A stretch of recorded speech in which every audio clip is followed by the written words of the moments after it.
Fission পাইকেল জাহাজের product, একদম original জাহাজের প্রোডাক্ট, এসএস বডি। এটা আতুর দিয়ে বাড়ি দিমু ভাই, মন চাইতেছে একটা হামার দিয়ে বাড়ি দিতে এই ফ্রিজটা, সত্য কথা, হামার দিয়ে বাড়ি দিতে হেভি, শুধু হেভি কইলে চলবো ভাই। এটা ফ্রিজ হইলো একটু নিকা, এটা 4 জন আলগে উড়ান লাগে ভাই, এত ওজন ভাই। এগুলো অরিজিনাল জাহাজের প্রোডাক্ট, এগুলো অরিজিনাল একদম জাহাজের প্রোডাক্ট ভাই। এটা ঠান্ডা দেখলে আপনার মাথাও নষ্ট হয়ে যাবে, কিন্তু মাথা নষ্ট করা যাবে না, ঠান্ডা 100% ঠিক আছে ভাই।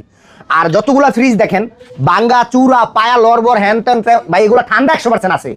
এগুলো ঠান্ডা ছাড়া তো আপনার দিন একটা ফ্রিজ নেবেন আপনার ঠান্ডার জন্য, আপনি তো একটা ফ্রিজের দাঁড়ে দাঁড়ে এই যে চেহারা দেওয়ার লিগে নেবেন না, তাহলে এটা ঠান্ডা 100% ঠিক আছে। আপনি এটা নিশ্চিন্তে থাকেন যে ঠান্ডা 100% ঠিক আছে। আর আমার প্রতিটা ফ্রিজের 10 দিনের এক্সচেঞ্জের গ্যারান্টি আছে। আপনার এই ফ্রিজটা নিছেন আপনার বাসায় 5 দিন চলছে, 5 দিন চলার পর বন্ধ হয়েছে, আপনি ফ্রিজটা নিয়ে আয়েন, নাহলে আপনি ঢাকার বাইরে হলে পাঠায় দেন, আপনার কোনটা পছন্দ আমার আমি পাঠায় দিই। এক্সচেঞ্জের গ্যারান্টি। এটা নিছেন 10,000 দিয়ে, সাপোজ 10,000 দিয়ে আপনি নিতেছেন 12,000 টাকা, আমার 2,000 টাকা দিয়ে দিবেন, ডাইরেক্ট বাংলা কথা। পুরান ফ্রিজ ডিস্টার্ব হইতেই পারে, এমন না যে হইব না, 100 ফ্রিজের ভিতরে 5টা ফ্রিজ খারাপ করতেই পারে, ঝামেলা হইতেই পারে। এটা পুরান ফ্রিজ, এটা নতুন না ভাই। আর নতুন তো ডিস্টার্ব হয়, এরা হাজার হাজার পিস মাল বেছে, এখন যদি 2 পিস ডিস্টার্ব হয় সমস্যা নাই ভাই। আমরা ওইটা পুরান ফ্রিজ কিনে আমাদেরকে কেউ গ্যারান্টি ওয়ারেন্টি দেয় না, আমরা দিতে যাই কেন, আমরা একটা দোকান নিয়ে বসি, তার কারণে এখানে 10 দিনের রিপ্লেসের গ্যারান্টি দিচ্ছি। আমরা তো 1 সেকেন্ডের দেন না ভাই। আপনারা আপনার বাসার থেকে কিনলে তো আপনি 1 সেকেন্ডের পরে ফোন দিলি ধরেন না, আমরা দোকান থেকে ঝামেলায় পড়ে গেছি না। এটা ভাই 15,000 টাকা ডেলিভারি চার্জ ফ্রি। 15,000 14,000 টাকা জান।